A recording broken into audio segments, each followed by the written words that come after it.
Hello, and thanks for listening to Willow Talk once again. Adam Peacock with Brad Haddin. Hads, hello again. Barmy, mate, I'm up and about today. Oh, why? No, I'm just, we get out the right side of the bed. I'm back training with my mates, having a coffee in the morning. Got routine back. Endorphins are released. Yeah, you know when routines Yes. with OCD and things like that, but You got OCD? a little bit, I reckon. My wife reckons. I deny it. Yeah. But I do like structure. But I've got back to structure, a bit of training, solve the problems of the world over coffee each morning. So are you one of these guys that say you've got the backyard and it's beautifully manicured and everything like that, and then a bit of wind blows and there's like 5 leaves in the corner? Oh, yeah, no. Can't have it. That'd do my head in. Really? Yeah. There's been times, and my kids know it now, I'll get the blower out, take all the leaves off, sit up on the deck and go, oh, how good's that? Then I can see a hand going out from the side of the house, 3 little hands throwing leaves. It's not funny. Yes, it is. What about if a bird lets lunch go on your car? Do you have to just scrub that off, or you have to wash the whole car? I don't get a car wash. Oh my goodness! Oh, you get a car wash? Yes. Pardon? Straight away. Straight in. Pardon? Oh, Your butler do it, mate, everyone does that. Now, this episode of Willow Talk, we're not talking about Hads' OCD. We're talking cricket, and we're going to look back at the Australia Cricket Awards earlier this week. We're going to preview the second test in Galle between Australia and Sri Lanka. We've got a special guest coming up, and this will be interesting in the sense that, okay, the Big Bash is over. Yeah. But what's the thinking behind the thinking? Like what goes on with planning, reviewing, and looking back at the season? Renegades coach Cameron White will join us. Well, I tell you, he'll be a good chat, the Bear, because tactically he's as good as anyone. He's going to be a coach we're going to hear about for a long, long time. And the Renegades finished 6. I don't think their season was that bad. They were in most of their games. They blooded a lot of young kids. But mate, the funniest story I remember about Cameron White, I might have told it before, but the IPL auction, we're playing New South Wales, Victoria at the SCG. Then all of a sudden, Dave Hushran run off. Comes back on. Yeah, he's cheering. Whitey goes off. Same thing, cheering. Hodgie goes off. He comes in dragging his knuckles. And we're thinking, what's happened here?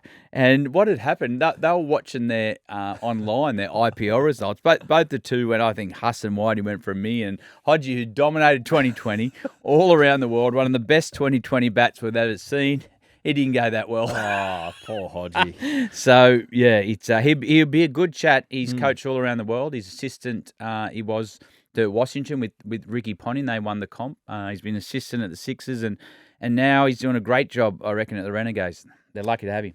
And we've got Sundries as well at the end. Bit happening off the field, talking of T20 cricket and the manoeuvrings around.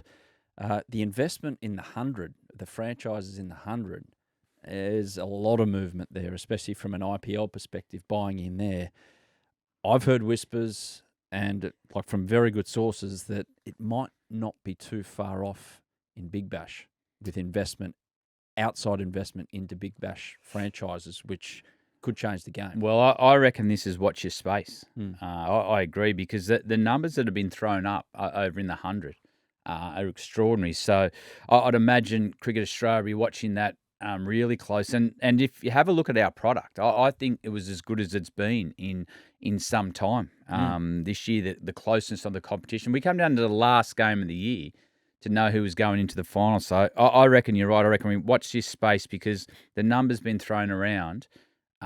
It'd be silly not to seriously start to consider it. So that's coming up later in Sundries. Now, cricket season, if you want to call it that, here on Australian soil is winding down. But if you want to give your club a proper shout out on Willow Talk, send us a club hat and we'll wear it on the show. All the mailing details are in the episode notes. Still my favourite is the Napa Valley Cricket Club. Don't have it on today, but it's got a fair workout over summer. So, send them in and we'll wear them on the show. Absolutely, Hads. You can't have enough hats, can you? Well, I've got quite a lot. I've got over 100 hats been sent in now, so I'm doing my best to get them on. But still the most popular one, and the one we get asked about, is the black trucker from Willow Talk. Yes, exactly. So the Pirates under 13s, their training cap and playing cap looks a lot different. Well, now. you provided a couple for me, so thank you for that. I've got to still bring in that bottle of wine for you. But yeah, we'll run some little competitions. You can bring that in the Willow Talk long lunch. Yeah. Yeah. We're having I one. know on. we've got a new producer today, Charlie, and that's the first thing he spoke about. Yeah. He said, if I'm doing this today, I'm at the Willow Talk long lunch. Yeah, he's just filling in for us today. Yeah, but he's all over it. He said, I'm there. He's dressed for it as well, looks like, Charlie. But no, we'll... that's a good idea. Yeah, I agree. What about a Christmas in July type theme? Yeah. Like a cricket in July type theme. Or Long in February. February, March. Saturday. April, May. Also get in touch with us by sliding into our DMs on Instagram and TikTok. We encourage that. Leaving us a review on Apple or a comment on Spotify, as Heisey69 did last episode. Nothing better than getting in the car at 5:30 in the morning and listening to you lot of legends. Best pod going around. Thanks, team. Thank you, legend, for listening, especially at that hour, and glad we could start your morning the right way or end your night the right way, whatever it might be. I thought. I thought, is that getting in a cab or is he going to work? Now, Stu commented on the video of Heels in her whites at 3 a.m. after the Ashes win at the MCG. Stu says, any player who didn't stay until 3 a.m. in their whites needs their citizenship stripped. Harsh, but perhaps fair. Fair point. And that's one of the great Ashes tradition is just to stay in the change room as long as you can. I've seen guys go in their whites for 48 hours. So I'm glad. Now, Heels would have been leading the charge. As we've seen by the photo, she was front and centre, I'd imagine, in those celebrations. Well, there's a federal election coming up this year, so maybe it's part of the policy of one of the people running that they can bring this rule in. So never know. Thank you, Stu. Daniel also slid into our Instagram DM saying, when are the Australian women's team going to play the ICC World 11 like in the 2005 Aussie men? They are obviously good enough to beat them. It's a good question. Heels is back next week. We'll ask her, but hey, why not? I think that's something we need to drive. I would love a rest of the world team against this white-hot Australian team. I know we don't compare eras, but it's go a long way to be a better team at the moment, this women's team, how athletic they are, the talent that's coming through. Annabel Sutherland, you only have to look at, she was down to come in at 5 or 6. Perry gets injured. She comes out, hits the first ball for 4.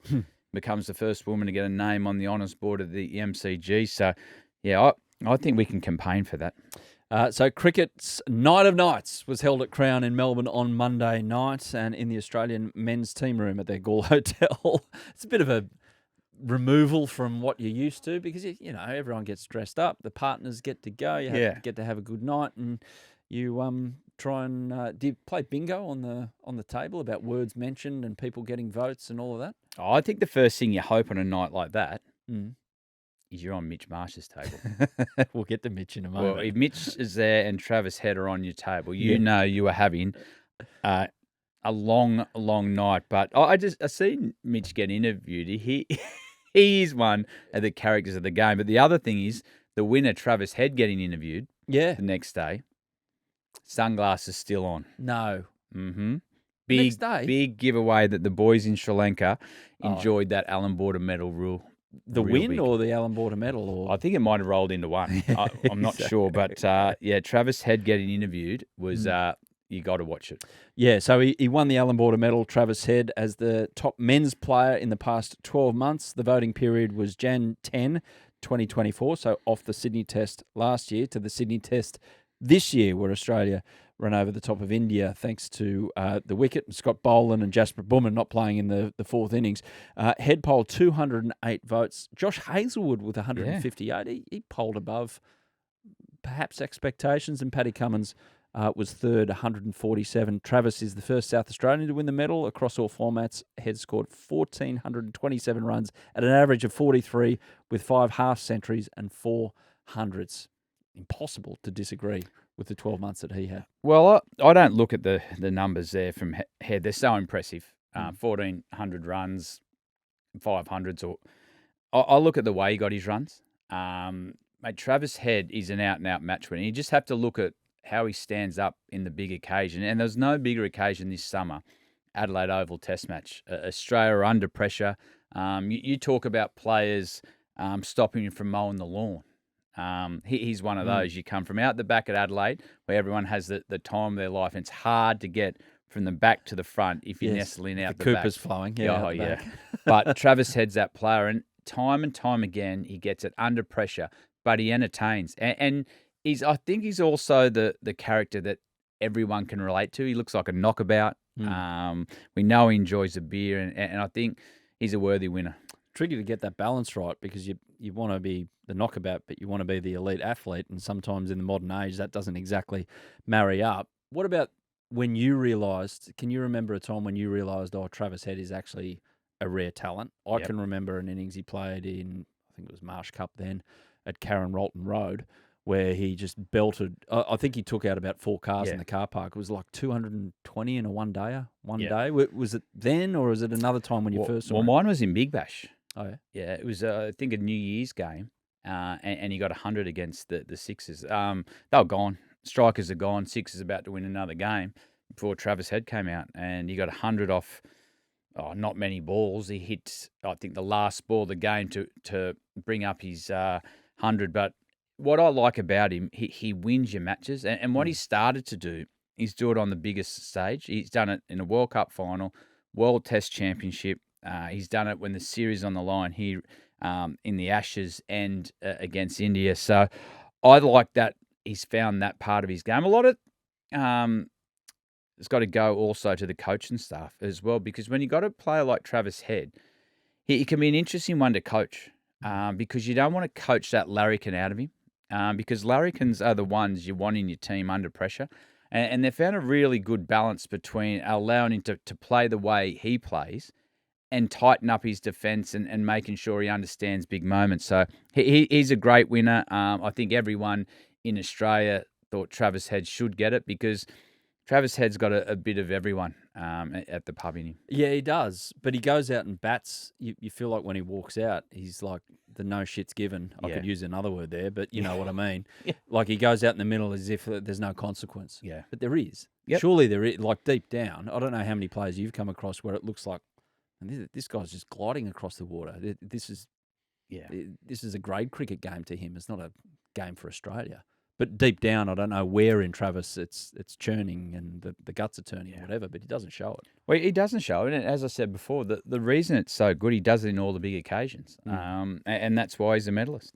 Any other players you can think of along his lines that you play with?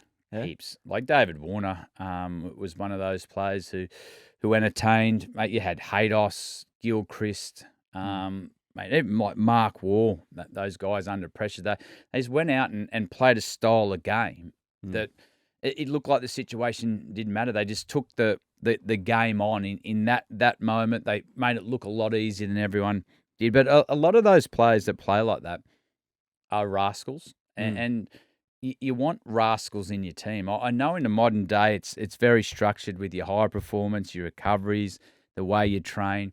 But the rascals are the ones that give your group a bit of energy. They're the ones that you speak long and hard about in your coaches' meetings.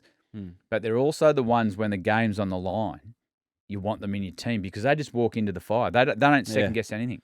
I don't know where his, what do you want to call it, ceiling is or where he ends up in the realm of great Australian batters. He's obviously going to go up in what we reference heavily is the most runs scored by an Australian in Test matches, men's and women's. But, I mean, the guy's hand-eye, like his natural ability to pick up everything early when he's zoned in is just remarkable. It's rare talent. It's like not like you can't imagine him having to go through a situation which Marnus went through where he's trying to grind himself out of trouble.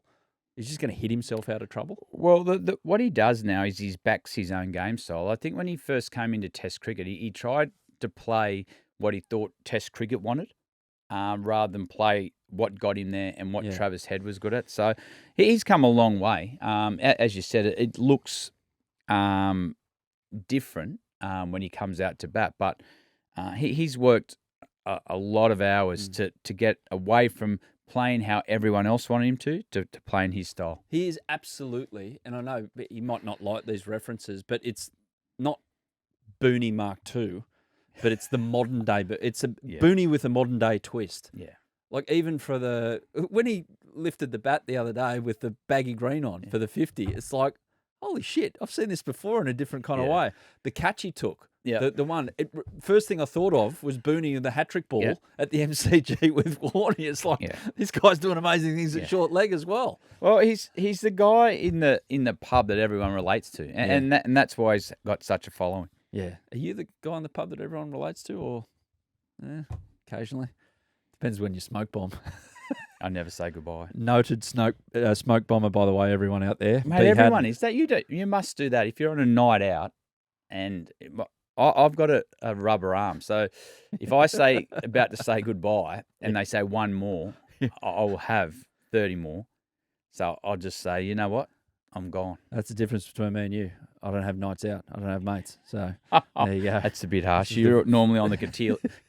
What is it? What? Tequila. Tequila. I can get it out Katila. now. Passed out. You know those words you can't get out? Katila. Katila's mine. Annabel Sutherland, not sure if she was downing some Fortaleza or something of Mexico's finest after winning the Belinda Clark medal, but she should have, or however she enjoyed it with a couple of soda waters or whatever. Magnificent season for an incredible young cricketer who, you talk of Travis Head, where's the ceiling, where are you going to end up? Well, Annabel Sutherland's just come on to this stage recently and just gone, I own it. 168 votes for Annabel, ahead of Ash Gardner on 143 and Beth Mooney on 115. First woman to score a Test century at the MCG, obviously. Across all formats, Annabel scored nearly 800 runs at nearly 47, took 34 wickets at 20. She feels like a future, not only an Australian immortal, but captain as well. What a fantastic cricketer. I've never seen a better athlete in the modern game. The way she moves in the field, the way she hits the ball, the way she reads the game. You only have to go to the Test match against in the Ashes. She wasn't meant to bat the top.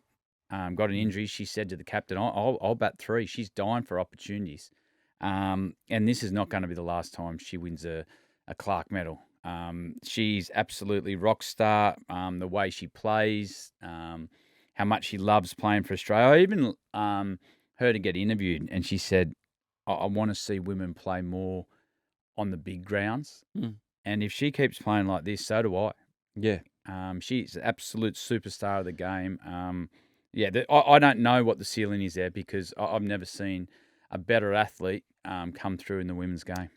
The captaincy question is an interesting watch over the next however long. Obviously, our friend, great friend of the show, co-host actually, Lisa Healy. She's captain right now. She hasn't put an end point, and we're just going to badger her for the next 6 months to ask her about that end point and exclusively reveal it here. No, that's her business. When she wants to go, she'll get the opportunity to say goodbye. But the next step, do they go with one of the more experienced players who are established right now, or do they throw it to a player like Annabel who has proven herself on the international stage, but perhaps still has to adjust to life having this status right now? There's so many options there. When Healy was out, McGrath she was outstanding. She's been the vice captain for some time. What I like what they've done in the women's game is the Thunder did it with Phoebe, the Stars did it with Annabel. They're giving them captaincy at a young age, and with Annabel Sutherland, you've got Meg Len in there as well, who's one of our great leaders. So she's got the opportunity to make mistakes, learn from the best. And I like that they've thrown them into leadership positions young, that they get to learn on the job. They'll make mistakes, and you hope they do because they get the opportunity to learn from them. But I like that we're giving them opportunities to make mistakes and lead their own team. Annabel brings up the question of, if you Will Sutherland, who is a fantastic cricketer, love Will as a competitor, and hopefully he'll play for Australia soon. Gets higher representation soon. But if Will is getting a bit, chippy out there, and you can tell me if I'm wrong here, do you go down the path of that famous war sledge? No, where never. You said, at least I'm the best player in my family. Do you say that to Will because Annabel's got him covered? No, never. Never? Wouldn't say that? No, I wouldn't go down that line. No? No. It was a bloody good sledge back in the day, though. It was a good sledge back in the day. To mark, well, at least on the best player in my family. Only because it affected Junior so much. For no other reason. Oh, yeah, he'd hate it. Yeah. We can ask him about it. We're gonna. It's one of our we'll get Junior goals this year on Willow Talk to have a chat to M. War. So the full list of winners from the Australian Cricket Awards: Women's One Day Player of the Year, Ash Gardner; T20 Player of the Year, Beth Mooney; Shane Warne; Men's Test Player of the Year, Josh Hazlewood got the Men's Test Player of the Year. The One Day Player of the Year was Travis Head. T20 Player of the Year was Adam Zampa. Players of the tournament in the Big Bashes, the Women's Big Bash, Elise Perry and Jess Jonathan. In the Men's Big Bash, it was Glenn Maxwell and Cooper Connolly. Joint winners. Georgia Vole won the Women's Domestic Player of the Year, and she's just broken onto the international stage as well. And so too is the Men's Domestic Player of the Year, Big Bo Webster, slug from Snug, who's doing his best over there in Sri Lanka. Betty Wilson, Young Cricketer of the Year for the Women's, Chloe Ainsworth. Bradman, Young Cricketer of the Year for the Men's. That bloke, Sammy Konstas. Still laugh at his name just because it evokes memory of that first session at the MCG on Boxing Day. Oh. It was ridiculous. And Cam Green won the Community Impact Award. As for Mitch Marsh, you alluded to it before, the guys from the Grade Cricketer were roaming the floor on the night. They spoke to Mitch. Obviously, had a couple of months that didn't go his way, and the bad news for Mitch was it sounds like things didn't get much better when he got back home. It must have been really nice to have a full summer facing Bumrah than watching the boys go to Sri Lanka and score 1 million. Yeah, look, if there was one wicket I needed, it was probably that Galle wicket. Actually, my little nephew, Ted, he's 4 years old, and we played backyard cricket the other day, and he came in with Bumrah's action, and the nightmare continued.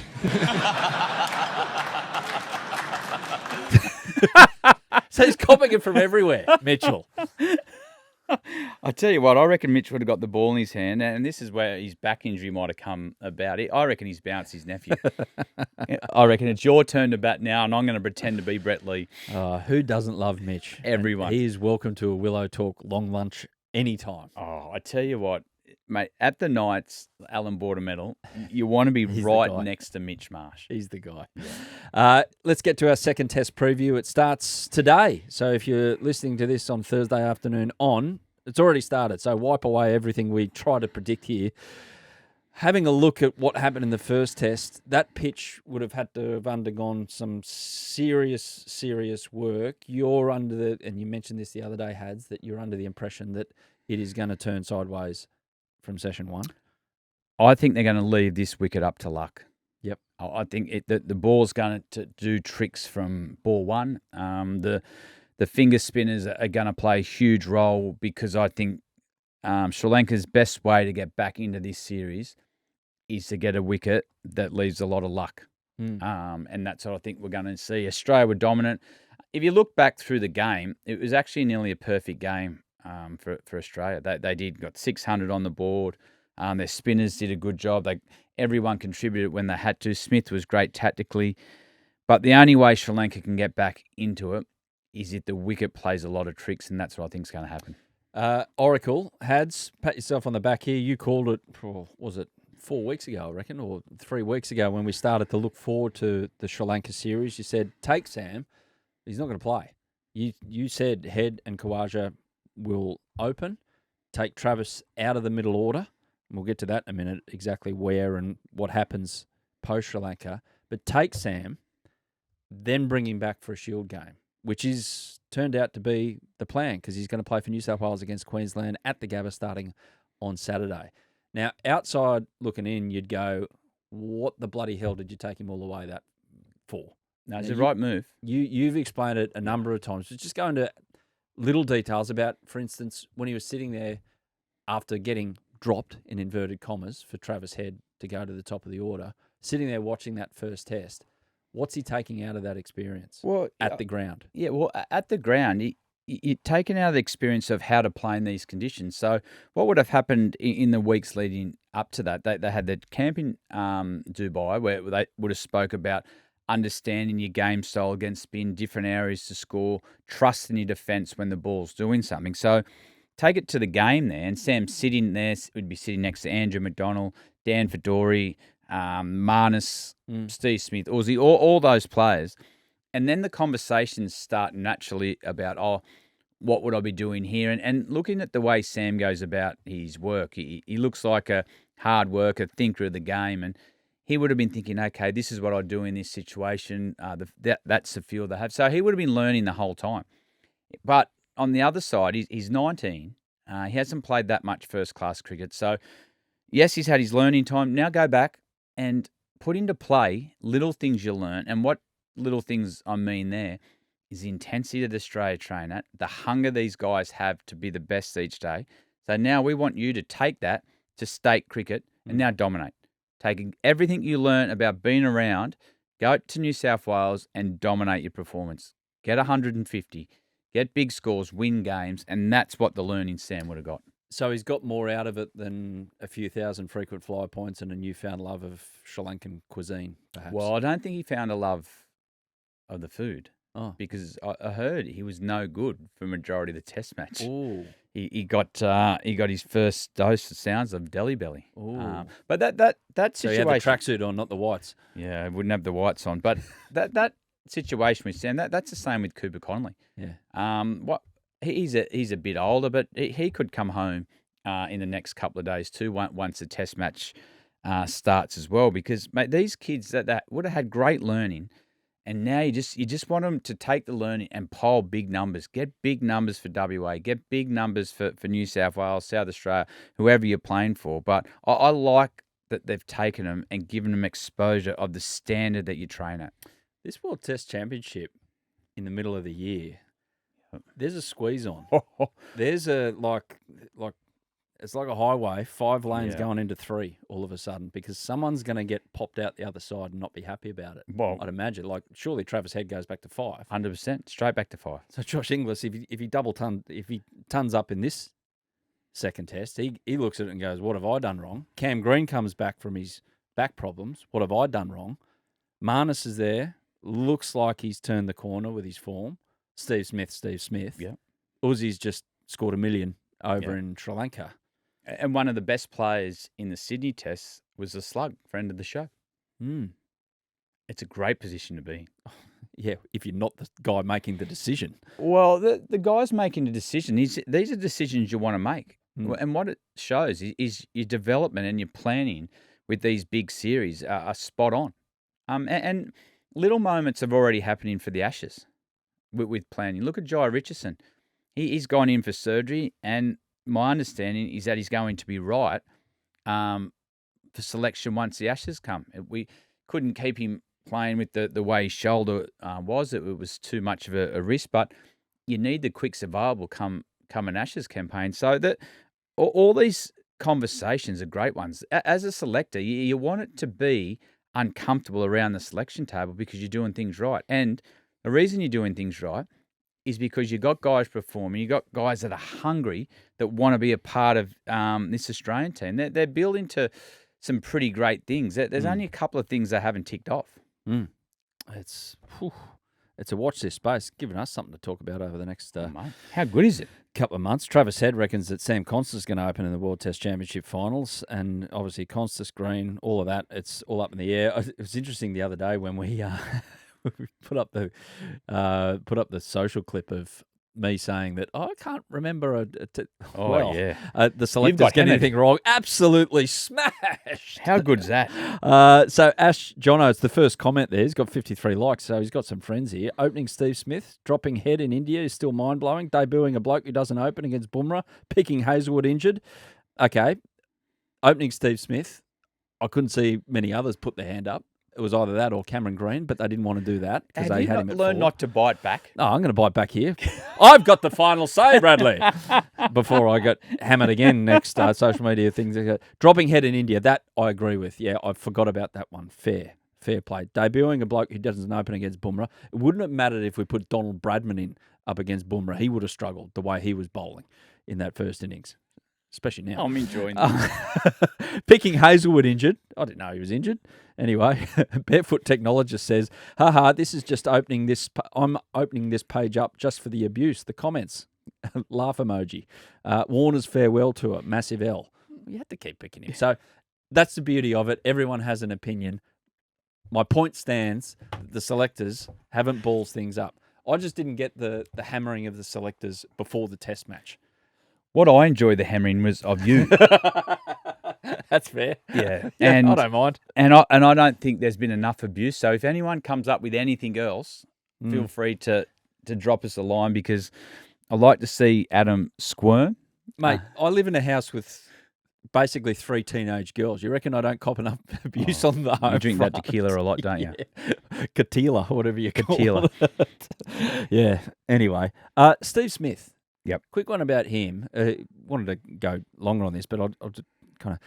He could get to the end of the Windies tour and be our greatest ever test performer away from home in terms of centuries made away as opposed to home. He's got one more to have 18 each.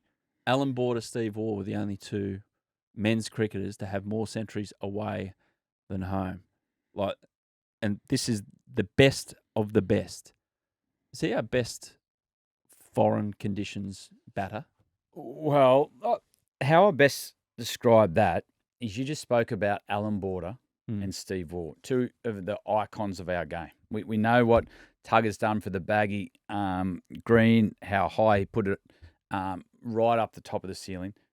Alan Border, he's the godfather. No one will have a bad word to say about AB, because look at his record, the teams he had, how he turned things around, and he was a grumpy bastard that enjoyed a beer, which I like as well.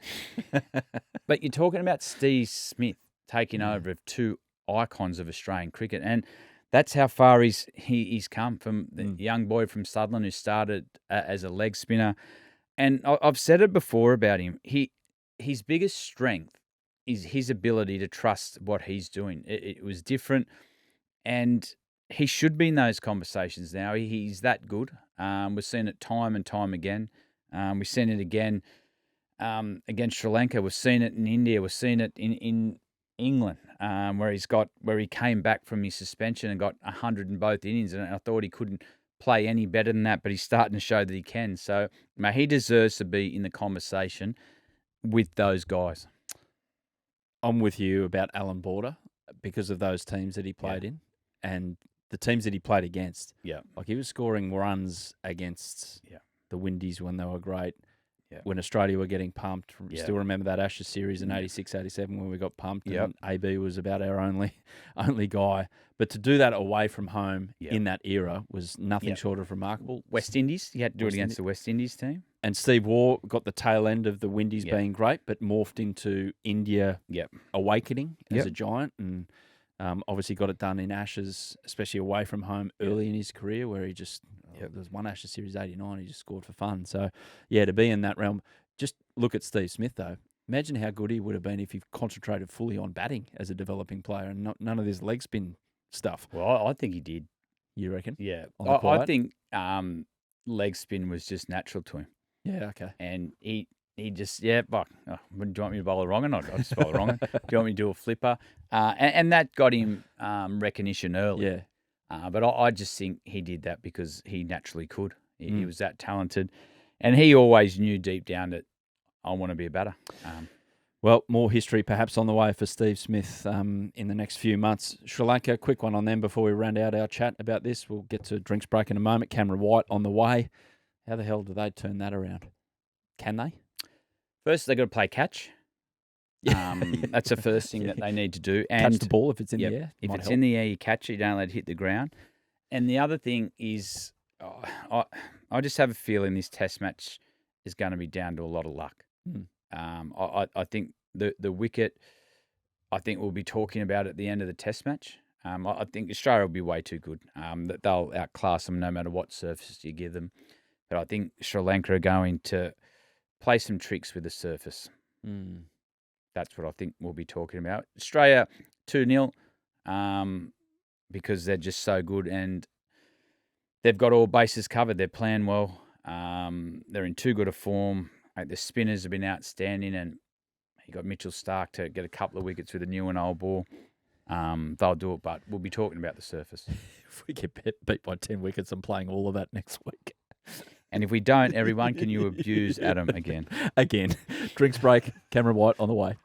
Welcome back to Willow Talk from the Drinks Break. Joining us now is Cameron White, who obviously has had a busy summer as Melbourne Renegades coach. He's had an interesting career. He's crossed paths with Hads more than once, and he joins us right now. Cameron, thanks for joining us again. Friend of the show already on Willow Talk, but you're back again, mate. How was your summer? Yeah, as you said, pretty busy. So still just winding down, ticking off a few last reviews and a couple of meetings to come. But yeah, it was an enjoyable one. And, something I'm looking forward to, getting stuck back into it next year. So, yeah, looking forward to it again. Bundy, I know you're one of the great thinkers of the game, but was going into head coaching exactly what you thought it was going to be? Yeah, I think so. I think I'd probably been around enough Hads and been an assistant coach and at a few different places to see what I was probably getting myself in for. So, yeah, the level of stress, the lack of sleep was probably where I was expecting it to be at, to be honest with you. So, yeah. And obviously, the great part about it is when you win or, when a young player debuts, there's some really good things that sort of come with it as well. But, some different situations and challenges that you face as a head coach compared to an assistant. Hads your assistant in a few joints around the spot as well. All care, no responsibility until your head's on the chopping block. So, but it was good. It was good learning for me, for the team. I think we're in a really good place to, we put some things in place to be a good, a better team next year, and hopefully that transfers to a couple more wins and finals. But, we're trending in the right direction, I think is what I got out of the season. I was going to bring this up. So old mate next to me here, he's the all care, no responsibility method of, I'll go into the IPL and be the assistant and happy days. I'll be the strategy behind things. Sell it to him, Cameron. Sell him the big gig. What's great about it? Maybe unless he goes to the IPL and gets a head coaching job for a couple $1 million in the IPL, I can't sell it. I can't sell it because probably the Big Bash wage isn't going to suit Hads, as a head coach. So might wait for the IPL one, mate. Well, I tell you what, though. Moving on. I'm changing this subject real quick. I tell you what, you look at where the Gades finished 6th, but I had a close look at your season. I was impressed with the amount of kids that you debuted, and you've got a lot of talent there, I think, to work with. Mate, young Jake Fraser-McGurk, the way he finished this season, even the way young Peak handled his first game, mate, there's a lot to like about these kids you're bringing through. Yeah, I think that was an opportunity that we were kind of forced into. We had a lot of injuries throughout the back end of the season. So, to get some opportunities into some young guys. I think Callum Stowe was another one. Left arm leg spinner is, not easy to find in Australian cricket. So to get a couple of games into him as well was a good thing. And just to find out a bit more information about a couple of players, which was great. But, yeah, you're probably right, Hads. I think, if I'm thinking back about our season, it was just... anytime, I guess, you lose, you look back and you think it's just a couple of moments here or there. Like, I think that we had a game where Chris Lynn took the game right away from us at Marvel. We got, I think it was 96 off about 50 balls. But apart from that game, the other 9 games, 4 of them we won. The other 4 were, 4 or 5 we had opportunities to win the game every time. So, yeah, that's the pleasing thing for me. Even, the emergence and the continued development of our skipper, Will Sutherland. He's only about 10 games into his captaincy career, but for him to get through the season uninjured, lead as he did, breakout performance, not a breakout performance, but another really good performance over in Perth where we hadn't won for, I think, 7 or 8 years, or might have even been 10 years. I don't think the Renegades had won over in Perth. So, yeah, we ticked a few things off. As I said, I think we're in a good spot to be, looking forward to next year and progressing and building on what we did this year. There's one guy in particular, you've already mentioned him there. So Jake Fraser-McGurk, he's what I would label a stop the lawnmower cricketer. So Travis Head is one, Chris Lynn is one. So you're in the backyard, a game's on, and all of a sudden you look at your app and you go, oh, he's in. Lawnmower, back in the shed, I'm going inside to watch this guy play. But all throughout the BBL, it felt like Cameron, we were waiting for him to go off. He eventually did in the last game. Young player still learning his craft as a professional. What was the messaging to him? And also the exit as well about come back in 10 months' time and you'll be even better. Yeah, and if I think back to even before the start of the Big Bash season, he played a few T20 games for Australia, a couple of one-days as well. So he was probably coming into the Big Bash season, he was just trying to find the balance between how aggressive to be and let's call it, giving himself a chance or playing cricket shots to get into his innings. So combine that with some difficult wickets at Marvel to bat on early in the tournament, I think all sort of came to a conclusion where it was just he didn't start so well. So yeah, he was just trying to work the balance between how aggressive he could be, and trying to give himself a chance to get into his innings. I guess call it mindset. And then obviously last game we got a nice wicket at Marvel, and you could see what it was. It was pure. Definitely wasn't slogging. It was cricket shots and balance and timing and all the things you want to see from a young player. So I think in that innings particularly, he played with a bit of method, and he would have learned a lot about the game as well. So I think also, if you think back further to the IPL where he had a great series, I think the conditions, at Galle and in the IPL during that series were totally different to what he faces in Big Bash. The grounds are different, the wickets are faster. So he just had to adjust his game a little bit as well. So, some learnings from Jake, and hopefully he's on the right path. He's got plenty of T20 cricket coming up over the winter, and see him back next year. And maybe if he does add another shot or two to his game, as you alluded to there, Adam, I think that'll be, not that he needs any more, but I think he needs one or two more that will really make him even more difficult to bowl to. What do you see there, Hads? Well, I just listened to Whitey there. I don't think Jake Fraser-McGurk had a bad season. I think the one thing that we forget a lot about is he's so young, and things are happening in his career so fast. And I'd imagine from a coaching point of view, Whitey, those guys to work with are the stimulating ones, because you look at his numbers, look what he did in the last game. To me, it was a great year for him learning. He's going to be a superstar of the game, but you've got to learn on the way. And for someone, and I know you think a lot about the game, it must be satisfying working with a kid like that. Yeah, well, if you're looking for people to work with, the most talented ones, as you say, are the very exciting ones to work with, and Jake's certainly that. But like any young player, he's 21, finding his way in the game. It's just, I guess, the amount of money he probably gets paid in the IPL and the expectations that people put on him adds up to a lot of things for a 21-year-old trying to find his way in the game. So like any of us, you go through ups and downs throughout your career, and he was just going through a little down one there at the start of his season last year. But also a bit like Glenn Maxwell, if you're going to play that way, if you're going to be the entertainer and try and showcase that sort of ability, it's not going to be 50 or 60 every time. You're not going to be Steve Smith where your average is probably higher. Your strike rate's going to be higher.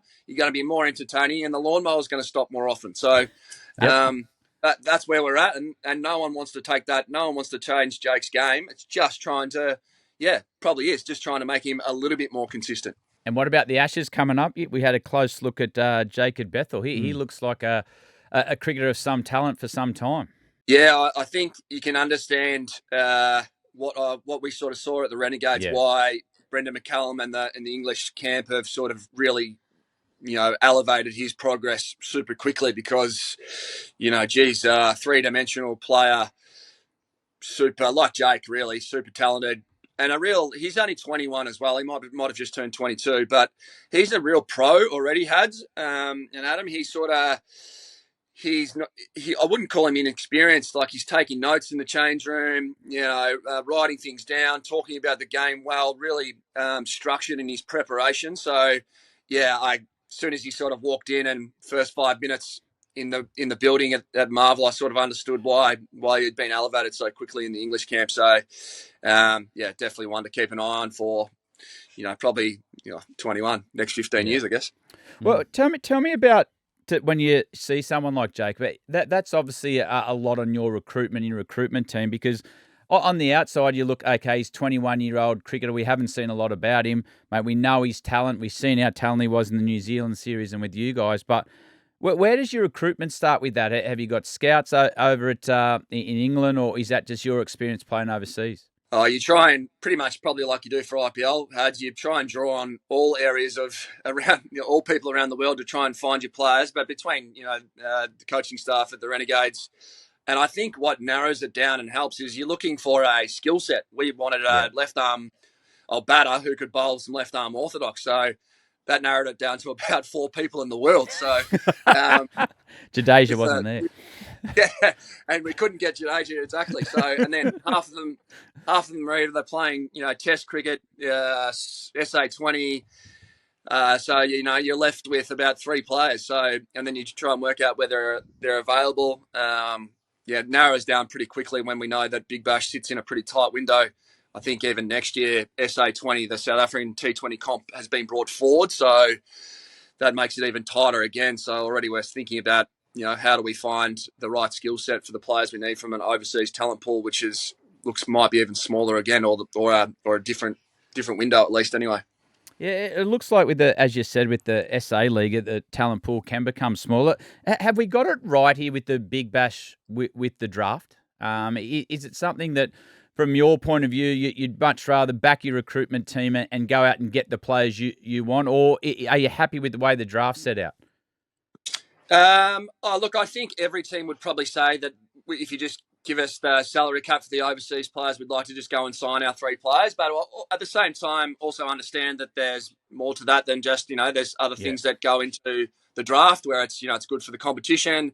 It builds the talk up about Big Bash especially down south here in AFL times. So, there's other elements to go into it. And there's plenty of challenges with scheduling as well. But I think the one thing about the draft is it's the last competition that the overseas players sign up to for the year. So they're already signed or committed to, ILT20, SA20 and any other competitions. And then the Big Bash is last. So whether the timing of it is right, we need to bring it forward so we can sign them before they sign in the other leagues. I'm not 100% sure about that. But, we just probably need access to as many players as we can. With all that, because we've just about had a trade window finish, how does that all work in the weeks after Big Bash? Like life goes on, everyone goes back to school, everyone goes back to work after summer holidays. But how intense is it for you guys to work out your roster so far ahead of time, and what kind of players you're going to be targeting in the draft and possible pickups throughout the course of the calendar year? Is it always evolving, or is it pretty much done now? The Big Bash, the overseas drafting and looking for those players, that sort of goes on the back burner towards the end of the Big Bash season, because the first thing you want to do is make sure that you've got your local players signed up and on contract. With the new trade window, you need to have them locked away by basically that last game. So, as we know, I think the stronger local domestic list you can have. We think about Perth Scorchers, Sydney Sixers, even now Hobart over the last couple of years, and this year that a strong local list is very important, and to keep that pretty consistent. So that was probably our main focus at the Renegades towards the back half of the year, to lock away our players that we wanted to start targeting some recruitment to strengthen our list, and then once you get your local list in order, and then we can start to look at overseas players and what sort of skill set we might like for later in the year. We know the draft's going to be a little way off, so now that our list is starting to get pretty settled, we can start to sort of identify what type of player we need from an overseas skill set, and then start looking. Mate, I can't wait to the day you take a player off your mentor, Greg Shippard. I can't wait till you get under his guard and get one of the pool of talent he's got there at the Sixers and get under his guard. Mate, that will be a good story. Oh, well, funny you say that. When we were actually after James Vince this year, Vincey would have set up, experienced batter at the top of the order. And I had to call Ship and said, look, mate, are you going to still talk to me if I beat out Vince? We had first pick, or the Stars had first pick. We knew they were taking Tom Curran. And I said, Greg, if I take Vincey, mate, it's nothing personal, mate. He's the best player probably in there. I need him, okay? So please don't hate on me, sort of thing. And he goes, no, it's all good. I'm going to retain him. So we're all, we kissed and made up already. So trying to get him out of there, Hads, trying to get him off Shippy's hand, bloody near on impossible. I could offer him a couple of $100 extra grand. They still leave. They still stay on me. What have you got any room in your salary cap to recruit a young, promising horticulturalist anywhere from Australia for Marvel Stadium, or is that out of your realm? Oh, geez, where do we start? Look, I you feel saw what for it was him. like. Yeah. Yeah. There's some challenges with Marvel. It's not straightforward. There's, I think there was an RMIT university event about 6 days before the first game this year. Look, we need to get it better. It's not just on Marvel; it's on the club as well. We need to work together. We saw what happened when we got a good pitch for that last game of the year. Brisbane batted first, 193. We chased them down in 18 overs. That's the type of cricket we want to play at the Renegades. We have Jake Fraser-McGurk, Josh Brown, other exciting young batters that want a good surface to go out and express themselves and show the fans that their skills. I don't think we want a game where it's 135 plays 142. I don't think anyone in the Big Bash wants to see that. So, yeah, working together with Marvel to get the best possible surface and outfield is important for the club and for our young batters. I'm sure the bowlers don't mind it, to be honest with you, apart from having run up on that outfield. But, yeah, we need to make it better. There's no doubt about it. Well, speaking of the competition, though, but Bear, I reckon this year it was outstanding. The crowds were great. The competition for the top four we seen went down to the last game. Is there any rule changes you think need to happen, or have we got it right? It feels like, Hads, I'm not sure what you think, but it feels like we're back to it's pretty spot on. The tournament's about the right length. I kind of like the rules. Even the surge players and teams are still trying to work out. It adds something a little bit different. Yeah, it feels like the fan engagement. Even at Marvel, when we were probably, I think, two wins and 4 or 5 losses there at one stage, and people were still coming to watch our games of cricket. So down at Geelong, we had a good crowd. It seemed like around the country that people were engaged. Obviously, over in Perth, they always get pretty big crowds. So it seems about right. I don't really, if we start tinkering with it too much, like we have in the past, we sort of lost the audience a bit. But it feels pretty good to me. I'm not sure what you guys thought sitting back and watching. Oh, as a general sports fan across summer, you bump into the tennis. It seems A-League football has dropped off a little at the moment, and Big Bash, they're just in this nice little honey hole at the moment. It feels like with you had good weather over summer, which was important as well. Like there's a couple of summers ago where it just felt like it rained everywhere when there was a game on, but like Hads, every time you turn the television on, big thing about the Big Bash is if there's not so much colour on the screen, but noise coming out. There were big crowds. You felt it.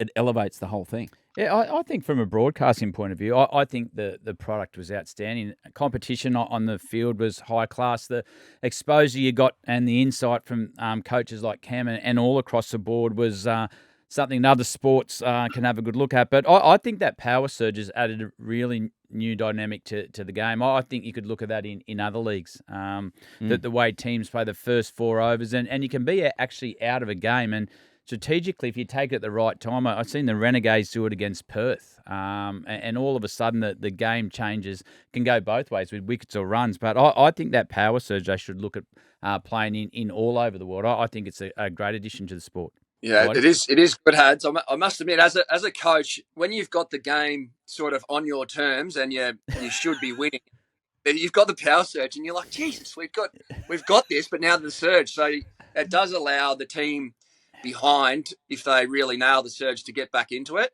And it seems like when you're in front of the game, there's one way. There's 2 ways it can go, but yeah, sometimes it can go against you as well. So yeah, it's a good little tactical element that comes within the right time.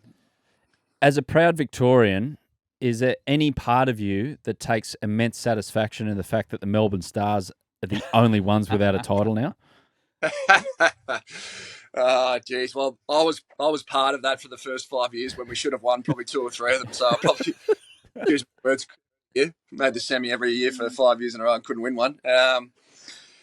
Oh, well, now that I'm on the other, coaching the Renegades, yeah, why not? I think you only have to look at Whitey's excitement in his face that when the Renegades did beat the Stars in the final. I don't think you have to go any further with that answer. Exactly. Whitey, just a quick one on young Ollie Peake. We were talking young players before. I skipped over this one. He's in Sri Lanka with the Test team.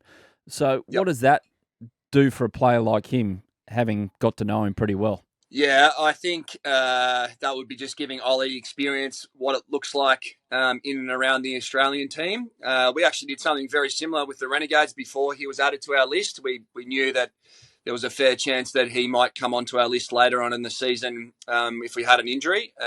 So similarly, we just got him into the Renegades camp right at the start of the season to give him a look and a feel about what it sort of looks like to be in and around a professional environment. I could only imagine that Andrew McDonald and the team over in Sri Lanka are doing exactly the same thing for him over there. And it's obviously not forecasting where he might end up or anything, but just if he does and he keeps projecting the way he's going, he, as you saw and Had's mentioned, he handled the situation very well for a 18-year-old kid coming into his first Big Bash game during the summer. So, yeah, I think, look, Ollie, without putting any pressure on him, I think he's in the, the top 4 or 5, players that people have got their eye on around the country for future, ambition. So he's a good kid. He'll keep working hard at his game.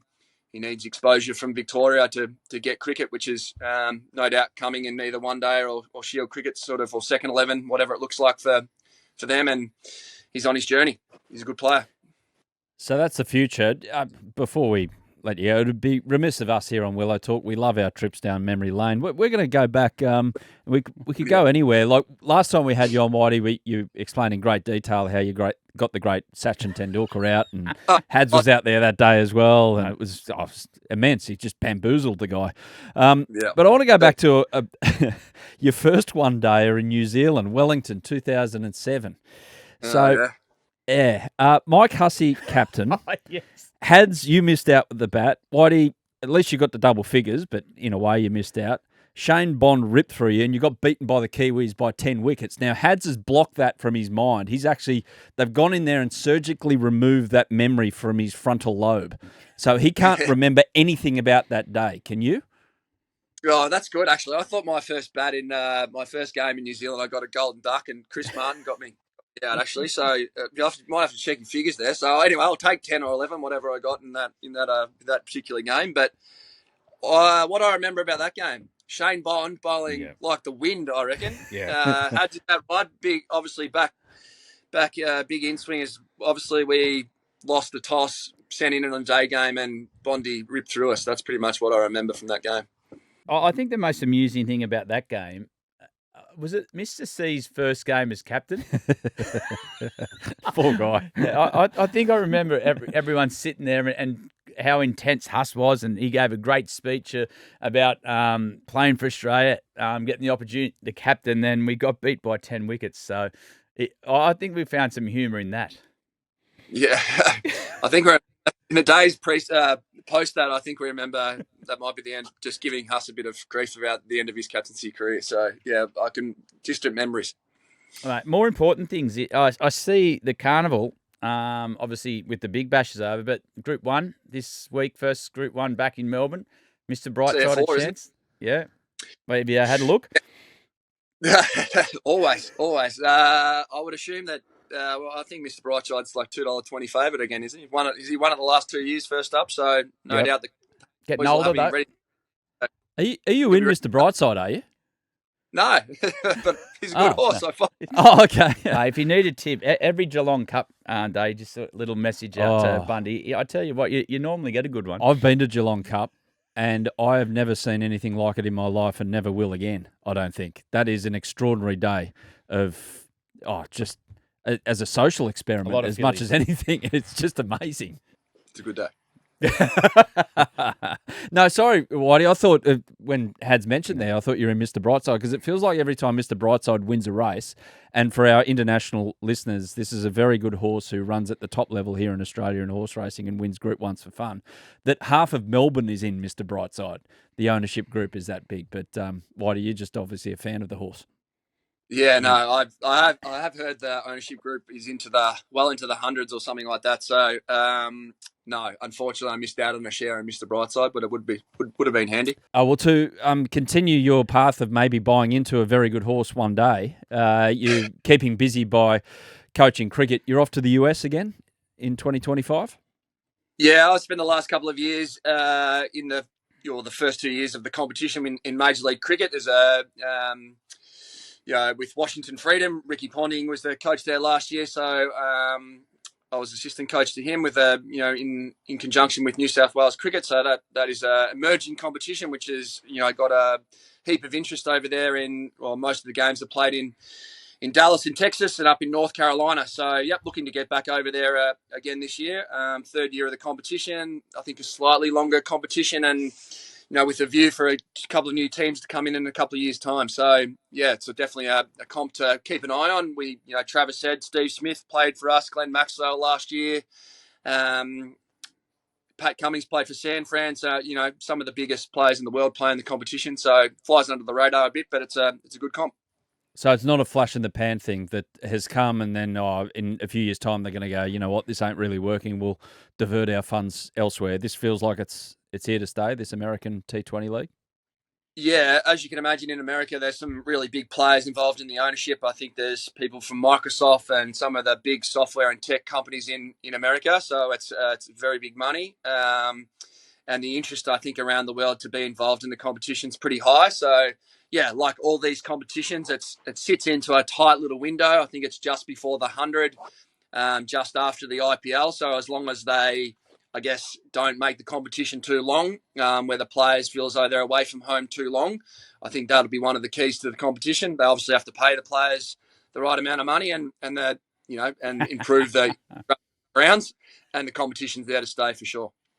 How good. Well, with those tech pros involved, how'd you got to get over there so you don't get hacked again? Anyway. Too busy. We'll leave that. Whitey, thanks so much for joining us, mate, and bringing us up to date about what life is like coaching in the Big Bash and all the planning that goes on. Enjoy the next couple of months, mate, and whatever comes next. Cool. No worries. Thanks for having me on. Great to hear from Cameron White there. More Sundries now. We touched on a few things there about Big Bash, but what we didn't touch on is the fact that trade news, Joel Paris returning to the Scorchers on a 1-year deal, replacing Jason Behrendorff, who's off to, as we mentioned earlier on Willow Talk this week, is off to join Cameron White at the Renegades. The trade window ends today, Thursday, 5 p.m. So, watch this space. There might be some late moves there. Tim David, though, is going nowhere. I'd imagine they wouldn't let him go. I think they've got their game style right. They've got a lot of locals down in Hobart now doing well. And Tim David gives you the point of difference at the back end of the game. So, it'd be hard to get him away, I'd imagine. Rashid Khan is now the highest wicket taker in T20 cricket. He took the record of 633 from Dwayne Bravo. Rashid's first T20 was in 2015, so just in 10 years, he's played 461 T20s around the world. I mean, the stats say he's the best. Is he the best? Well, he has the biggest influence on the game with the ball.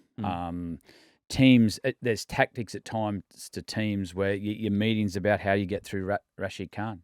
Do you defend and just don't get hurt that end? Do you try to put him off length? But he comes up with a way. He's going to play 1,000 games. He's going to play 1,000 T20 games. He's going to end up with 1,500 wickets. Yeah. Yep. Yeah. He's the best in this form of the game. Far out. Now, starting on Saturday in Lahore, Pakistan, New Zealand and South Africa competing in a one-day try series. This just evokes memories of Benson and Hedges cricket, with all due respect to people who go down that path and smoke. But anyway, that's what it was back in the 80s. It was... if the game was at the SCG and you lived in Sydney, you had the shits because you only could watch the first 2 hours on Channel 9 hoping for a sellout. Or you go to the game and you see the very end of full-strength beer at the grounds. They changed that rule because all of it ended up in the air on the hill there. Bay 13, great nights, day-night matches. The odd Tuesday, or you come home from school and you go, oh, yes, there's a Tuesday game down at Bellerive between the two other teams. That's what it evokes memories of for you as well, Hads. Well, that's what we all grew up with, World Series cricket, and I like it. I like that they're playing the Tri Series. you can't. It's very hard to do it in the modern game with so many moving parts with franchise cricket. But they're lucky here. You're getting ready for a Champions Trophy, and how good. The only thing that needs to happen to make it really successful is Pakistan have to make the final, because there's no one at the grand final if they're not in there. Exactly. It's the first one-day tri series since 2019. Bangladesh, Ireland and West Indies played in Ireland, but it can't happen on the calendar. The last time it happened in Australia was before the 2015 World Cup, when Australia, India, England, you would have played in this series. Before then, it was kind of on the wane from like the mid-2000s, unfortunately. But did you enjoy playing? I did. I enjoyed that one. That was planning for the World Cup. And this is bonding nights as well, included. Yeah, it's good. It was good. It was the only downside is if the hosting nation doesn't make the final. And remember the other time when you had threw Australia A into the mix? Yeah, because Channel 9 looked at it when England and Zimbabwe coming out. England are hopeless and Zimbabwe aren't much better. But the problem was split the country. All the country were going for the underdog, so that only happened once. Yeah, funnily enough.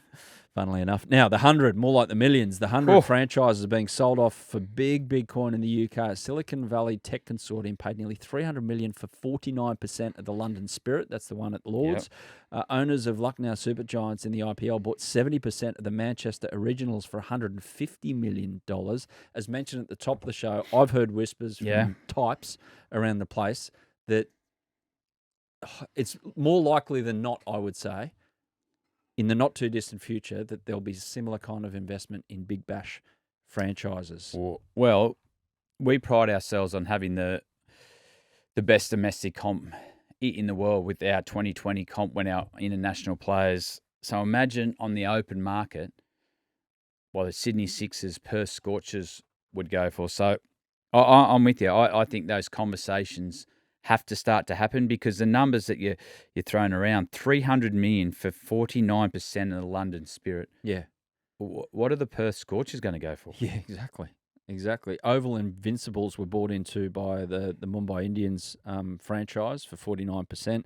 Birmingham Phoenix as well. Knighthead Capital, whoever they are, they sound very important. And Welsh Fire, owner of the Washington Freedom, bought in 49% of them. So that's going for big coin, and it's the way of the world. I can see it. I can see these. Yes. It's happened in football. Multi-club ownerships are all around the world. It's happening here. It'll happen. Absolutely happen in cricket. And last one, Big Bash All-Star Weekend. So Steed Hardcastle has got in touch again on Instagram. We've had Steed before. Yeah. Fantastic name still, Steed. Suggesting an All-Star Weekend for the BBL and WBBL, like the NBA and Major League Baseball. 2 players from each club. Competitions include biggest 6, fastest ball, classic catch comp each year in a different city. I think the problem is where you put it in the schedule. Well, that's the only problem we have. We've got so much cricket on, but we did do a similar. The ACA had a similar concept where they picked an all-star BBL team and you played against an Australian team. You remember Tim Payne got hit by Dirk Nannies and broke his finger. That was the last time that game was played. So if you ask Timmy Payne about that, and we'll get him on, he's a friend of the show. Yep. I don't know. I think he'd have the same view as everyone else. He's not going to put his hand up to coach. Is that what you're saying on All-Star? Well, he won't put the hand up he broke because he ruined his career. Yeah, it did. He was lucky enough to get the end of his career that he deserved. But yeah, we've tried it. But in the schedule, play availability now, we've got our players not even playing, in the Big Bash. So it's hard to find a way. Maybe the women's game can be the pioneers of it. They're the ones that can start it off and see what happens. Hads, that's us for Willow Talk this week. Enjoy the test viewing action over the next couple of days on the couch. We'll have a couple of tequilas. Yes. And watch. Well done. You got it out. Thanks, everyone, for listening. Have a good one. We'll catch you next week. Yeah, thanks for watching the Willow Talk podcast on YouTube. Don't forget to hit the subscribe button so you don't have to miss an episode wherever you are. And while you're at it, check out these videos up here. They're mostly good.